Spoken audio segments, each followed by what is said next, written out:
আমার বোনের এত বড় আর এত সুন্দর শখের চুল আজকে কেটে ফেলা হবে।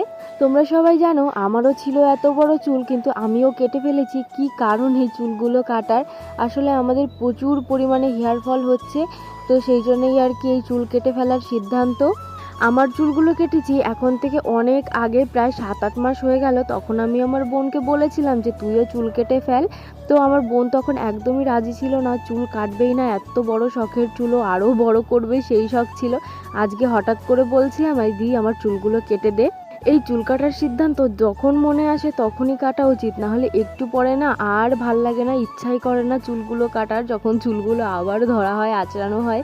তো সেই জন্যে আমি যখন বললো তখনই কেটে দিলাম, জানতাম যে একটু পরে ওর আর ইচ্ছা করবে না। তো সেই জন্য দেখতেই পাচ্ছ চুলগুলো কিন্তু কেটে দিয়েছি, অনেকটা পরিমাণে কিন্তু চুল কাটা হয়েছে।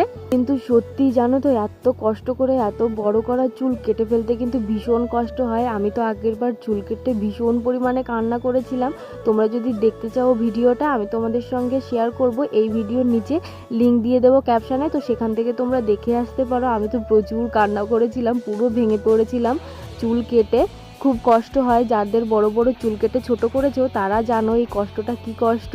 তো আজকের ভিডিওটা তোমাদের কেমন লাগলো অবশ্যই কমেন্ট করে জানিও এই ছোট্ট ভিডিওটা। দেখা হবে নেক্সট ভিডিওতে।